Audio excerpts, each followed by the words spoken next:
Hello everyone, स्वागत है आप सभी का हमारे YouTube channel Shivam Sukhija classes में। इस वीडियो लेक्चर को भाई साहब स्किप मत करना, क्योंकि मैं इसमें आपके लिए लेकर के आया हूं इंपॉर्टेंट कॉन्सेप्ट। इंजरीज ही इंजरीज के बारे में बात करेंगे। अरे भाई, जब आप कोई भी गेम खेल रहे हो, कोई भी स्पोर्ट्स खेल रहे हो, उस वक्त अगर आपको चोटें लग जाती हैं तो कितने प्रकार की हो सकती हैं, ये देखिए 3 प्रकार की बोली हैं। एक है सॉफ्ट टिश्यू इंजरीज, एक है बोन इंजरीज और एक है जॉइंट इंजरीज। 3 है जी। बोर्ड का पेपर देख लो, सैंपल पेपर देख लो, कभी भी आप कोई भी पेपर देख लो, एक ना एक इंजरी आपको जरूर मिलेगी। इसलिए इस वीडियो लेक्चर में मैं आपको प्रदान करने वाला हूं सारी की सारी ये इंजरीज। आओ फटाफट से समराइज फॉर्म में देख लेते हैं, पेपर नजदीक आ रहा है, जल्दी से। सॉफ्ट टिश्यू इंजरी को हम पहले कर रहे हैं। इसमें सबसे पहला आता है कॉन्ट्यूजन। एक ऐसी soft tissue injury, soft tissue injury का पार्ट है इसलिए मैंने बोला, एक ऐसी सॉफ्ट टिश्यू इंजरी जो आपकी मसल्स को, स्किन को और कनेक्टिव टिश्यू क्या होते हैं सर? अरे भाई, बोन को बोन से जोड़ने वाला कनेक्ट करने वाला लिगामेंट, ठीक है जी। मसल से बोन को या बोन को मसल से जोड़ने वाला टेंडन, ये सब कनेक्टिव टिश्यू होते हैं। जब इनको जोर से, जैसे क्रिकेट खेलते वक्त एक बॉल हिट करके गई, दबा के लगी भाई साहब सपैट, तो इसको डायरेक्ट हिट होने से मसल्स को, स्किन्स को या कनेक्टिव टिश्यू को जब डायरेक्ट हिट होती हैं या डायरेक्ट कुछ भी चीज बजती हैं, ब्लो होती हैं, तो इसके होने से जब चोट लगती है दबा करके, उसको हम कॉन्ट्यूजन कहते हैं। कॉन्ट्यूजन एक सॉफ्ट टिश्यू इंजरी है जिससे मसल, ठीक है जी, स्किन या फिर कनेक्टिव टिश्यू पर कोई भी चीज इतनी दबा के सपैट लगी हैं जिसकी वजह से आपको चोट आ गई है। लेकिन उस चोट को देखिए क्या कह रहा है, कोई स्किन कट नहीं लगा है कोई ब्लड भी नहीं लगा है, ठीक है जी, कोई ब्लड भी नहीं बाहर आया है, कोई स्किन कट नहीं लगा है। लेकिन फिर हुआ क्या है? अरे भाई, मसल्स के अंदर ब्लड वेसल्स होती हैं, पतली पतली ब्लड वेसल्स होती हैं। ये ब्लड वेसल्स टूट गई हैं, जिसकी वजह से इनके टूट जाने से अंदर ही, जिसको आप गुम चोट भी कई बार कह देते हो, इसकी वजह से या तो नील पड़ गया है, ब्रूजिंग पड़ गया है, या फिर पेन हो रही है, बहुत दबा के दर्द हो रहा है, या फिर आपके उस हिस्से पे, जिस हिस्से पे कुछ चीज लगी है दबा करके, वहां पर स्वेलिंग हो गई है। इसको हम कॉन्ट्यूजन कहते हैं। एग्जाम्पल दे रखा है कि क्रिकेट में दबा के अगर आपको बॉल लग गई है, बॉल लग गई है, तो वो आपका क्या है? कॉन्ट्यूजन का एग्जाम्पल है। होप सो क्लियर हो गया होगा। फुटबॉल लग गई है, दबा के बजी भाई साहब फुटबॉल, तो ये आपका क्या है? कॉन्ट्यूजन का एग्जाम्पल। कोई भी ये नहीं चाहेगा कि खेलते वक्त कोई स्पोर्ट्स इंजरी हो, कॉन्ट्यूजन हो, नील पड़ जाए, दबा के बॉल लग जाए, ऐसा कोई भी नहीं चाहेगा। तो फिर भाई साहब बचाव कैसे करा जाए? तो इसलिए उसने बोला, यार खेलने से पहले ना एक बार वार्म अप बढ़िया तरीके से कर लो। क्या होगा सर? मसल्स आपकी फ्लेक्सिबल हो जाएंगी। जब मसल्स फ्लेक्सिबल हो जाएंगी, इंजरी का रिस्क कम हो जाएगा। इतनी बात क्लियर है? प्रोटेक्टिव इक्विपमेंट्स पहनो यार। क्रिकेट खेलते वक्त, जैसे हम एग्जांपल क्रिकेट का ले रहे हैं, हेलमेट पहना जाता है, गार्ड पहना जाता है और पैड्स वगैरह का सहारा लिया जाता है, तभी जाकर के अपनी लेग्स को, अपनी मसल्स को, हैंड्स वगैरह को प्रोटेक्ट करा जाता है, मसल्स को, ताकि कोई स्वेलिंग वगैरह बॉल लगने से ना हो जाए, क्योंकि हमने प्रोटेक्टिव इक्विपमेंट का सहारा लिया हुआ है। राइट टेक्निक से खेलें। अगर आप गलत टेक्निक से कोई भी चीज खेलोगे, चाहे क्रिकेट हो, फुटबॉल हो, वॉलीबॉल हो, बास्केटबॉल हो, भाई साहब इंजरी का खतरा बढ़ेगा ही बढ़ेगा। तो इसलिए राइट टेक्निक का इस्तेमाल करके ही खेल खेलने चाहिए। उसके बाद हर एक स्पोर्ट्स के लिए रूल, सेफ्टी गाइडलाइंस बनी हुई हैं। जब भी आप उन्हें खेलने के लिए जाओ तो पहले उनको फॉलो कर लो। उसके बाद वो ये कहता है मसल्स को स्ट्रेंथ करो भाई साहब। एक्सरसाइज बनाई गई है, आपको पता है, हमने प्रीवियस वीडियो लेक्चर में बता दी है। तो if you want to strengthen your muscles, तो बड़ी सारी एक्सरसाइज हैं, उनको कीजिए। इससे मसल स्ट्रोंग बनेंगी, जिससे स्ट्रोंग मसल पे अगर कोई चीज लगभग भी लग गई तो चोट को वो एब्जॉर्ब कर लेंगी, ज्यादा दिक्कत आपको नहीं आने वाली है। और ओवर एग्रेसिव प्ले से बचे भाई साहब। कई बार हम क्या करते हैं, गुस्से में खेल दिया, अपना कंट्रोल, अपने आपे से बाहर जाके इनडिसिप्लिन क्रिएट कर दिया। तो इस तरीके से नहीं यार, ओवर एग्रेसिव मत होइए, आराम से कंट्रोल्ड मैनर में डिसिप्लिन के साथ रूल्स को फॉलो करके खेलिए। आप स्पोर्ट्स इंजरी से बचे ही बचे हो, आप कंट्यूजन से अपना बचाव कर सकते हो। जल्दी देख लीजिए फटाफट। अब अगर कंट्यूजन हो भी गया है तो इसको ठीक कैसे कर सकते हैं, इसका क्या उपचार है, क्या ट्रीटमेंट है। देखो यहाँ पे उन्होंने राइस मेथड बोला हुआ है। राइस मतलब यहाँ पे चावल नहीं लगाने हैं। राइस एक तरीके से आपके लिए लॉजिक बना दिया गया है, आप इजिली याद कर सकते हो। सबसे पहले आपको अगर कंट्यूजन हो गया है, चोट वगैरह लग गई है, स्वेलिंग आ गई है, बॉल दबा के हिट होकर के गई है, तो भाई साहब सबसे पहले रेस्ट करो। इंजर्ड पार्ट को, जहां पर भी आपके बॉल वगैरह लगी हैं, हिट हुआ है मामला, उस पार्ट को पूरा आराम दो और जो भी एक्टिविटी आप कर रहे थे उसको स्टॉप कर दो, कतई रोक दो बिल्कुल एकदम। उसके बाद आइस, वो ये कहता है आइस पैक लगाओ भाई साहब। यार 15 से 20 मिनट तक लगाओ, दिन में 2-3 बार लगाओ। और इससे क्या होगा सर? अरे भाई, जो आपका पेन हो रहा होगा उससे आपको थोड़ा सा आराम मिलेगा, जो स्वेलिंग आ गई होगी उससे वो स्वेलिंग कम हो सकती है। भाई साहब कंप्रेशन, एक क्रीप बैंडेज आता है, इससे हल्का प्रेशर दो, ठीक है। अब क्रीप बैंडेज से हल्का प्रेशर दोगे, जैसे टकोर भी कह देते हैं, टकोर सी करो थोड़ी सी, तो ऐसे इससे क्या होगा, स्वेलिंग कंट्रोल होगी। उसके बाद एलिवेशन, ई फॉर एलिवेशन। अब वो ये कहता है एलिवेशन में क्या करना है, इंजर्ड पार्ट को अपने हार्ट लेवल से ऊंचा रखना है, ऊपर रखना है। इससे क्या होगा, जो ब्लड फ्लो है वो कम होगा और जो स्वेलिंग है वो भी कंट्रोल में आ जाएगी, कम हो जाएगी। तो राइस में पहले रेस्ट करो, इंजर्ड पार्ट को रेस्ट देना है। उससे क्या होगा, एक्टिविटी स्टॉप भी कर देना है, स्वेलिंग वगैरह कम हो जाएगी। पहले तो आराम ही मिलना बहुत ज्यादा जरूरी है। थोड़ा बहुत टकोर भी कर लो, आइस से कर लो, आइस क्यूब से कर लो उस पार्ट पे, और दिन में 2-3 बार करो। कंप्रेशन, थोड़ा सा क्रिप बैंडेज लगा के हल्का सा प्रेशर दो, इससे स्वेलिंग कम होगी। एलिवेशन, इंजर्ड पार्ट को हार्ट लेवल से ऊपर रखो, ब्लड फ्लो कम होगा, स्वेलिंग कम हो जाएगी। अदर ट्रीटमेंट ये, अगर ज्यादा ही बहुत तगड़ा पेन हो रहा है तो भाई साहब डॉक्टर से कंसल्ट करो, कभी खुद ही आप वैद्य उपचार करते रहो, ऐसा नहीं होना चाहिए। चोट ठीक होने तक कोई भी हैवी एक्सरसाइज आपको नहीं करनी है, और धीरे धीरे अगर ठीक हो भी रही है, ये नहीं है मतलब मैं ठीक हो गया और ढेर मूवमेंट पे मूवमेंट नहीं, धीरे धीरे नॉर्मल मूवमेंट स्टार्ट करने हैं, क्योंकि अभी ताजा ताजा घाव है, दोबारा से कहीं ऐसा ना हो अभी तो सही हुआ था और दोबारा समझ गए ना। तो कुल मिला करके धीरे धीरे आपको नॉर्मल मूवमेंट स्टार्ट करनी है। होप सो इतना क्लियर हो गया होगा। आओ अब नेक्स्ट पर चलते हैं। स्ट्रेन, कोई नहीं चाहता कि भाई साहब उनकी बॉडी में खींच पड़े।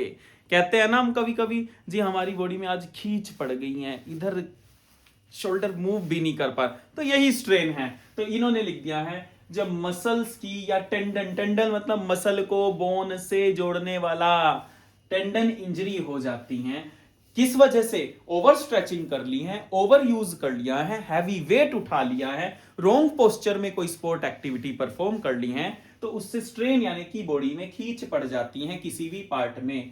क्या कारण है भाई साहब? ना करो आप वार्म अप, बिना वार्म अप के खेलो तो आपको स्ट्रेन का सामना करना पड़ेगा।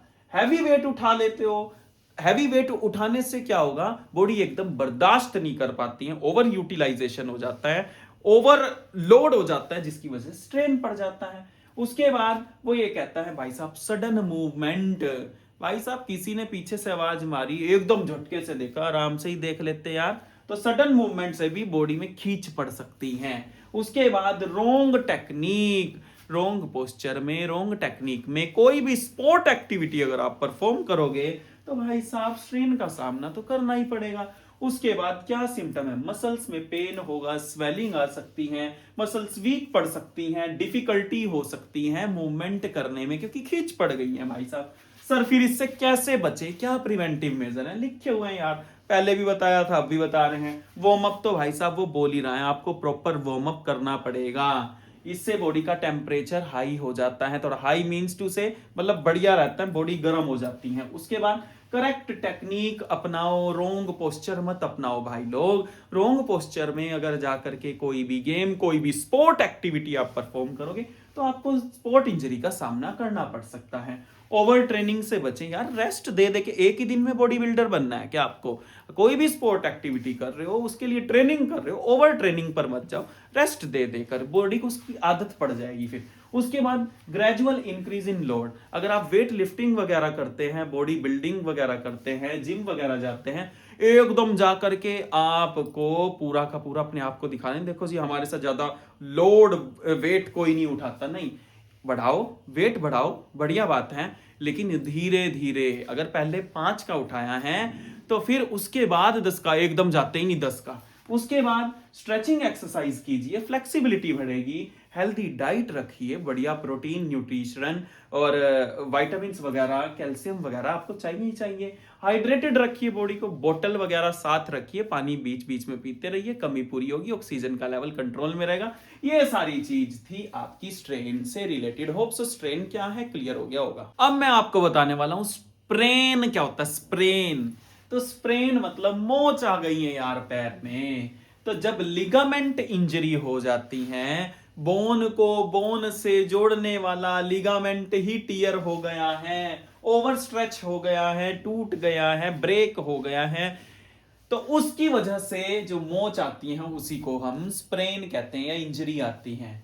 अब इसके क्या कारण हो सकते हैं भाई साहब? आपका जॉइंट एकदम अचानक से कोई गलत डायरेक्शन में घूम जाए, जैसे आप चल रहे थे और एकदम से आपका पैर मुड़ गया, ठीक है जी, रोंग लैंडिंग, यानी कि आप जंपिंग कर रहे थे या रनिंग कर रहे थे, जब हम जंप करते हैं तो पैर को सही दिशा वगैरह में रखना होता है, तो रोंग लैंडिंग मत कीजिए, तब भी आपको मोच वगैरह आ सकती हैं।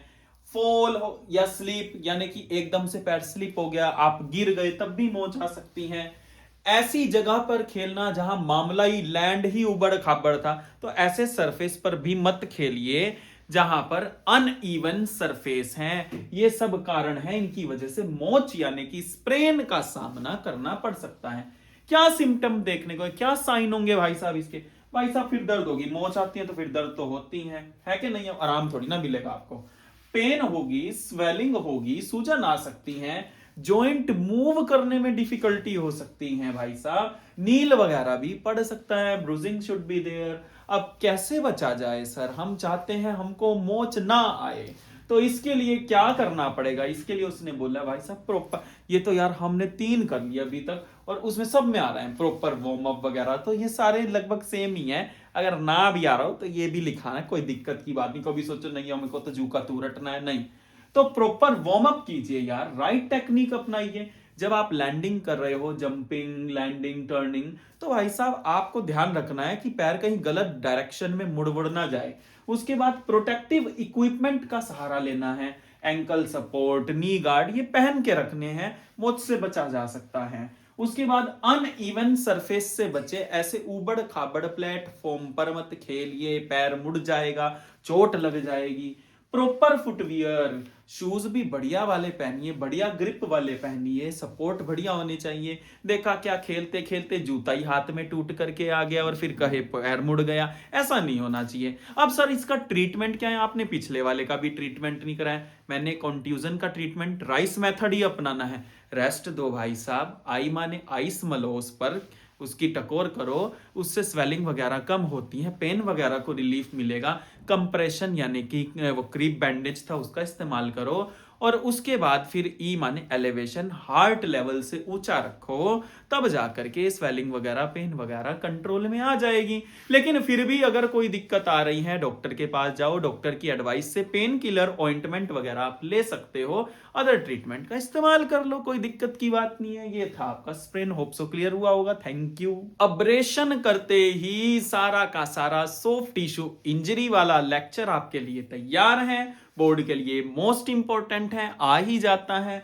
तो आओ जरा ध्यान से, अब्रेशन यानी कि खरोच लग जाना, छिल जाना, घिसट लग जाना, ऐसा भी बोला जाता है।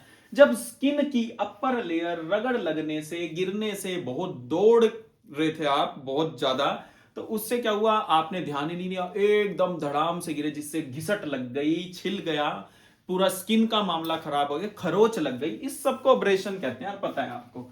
सिम्टम देख लीजिए भाई, जब खरोच लगती है ना भाई साहब, बहुत ज्यादा जलन वाला पेन होता है, रेडनेस हो जाता है, हल्का हल्का खून भी आना शुरू हो जाता है, ब्लीडिंग होती है, लाइट ब्लीडिंग, ठीक है। और उसके बाद स्किन रफ या पील्ड हो जाती है ना। उसके बाद वो ये कहता है, पील्ड मतलब यहाँ पर छिल सी जाती है स्किन।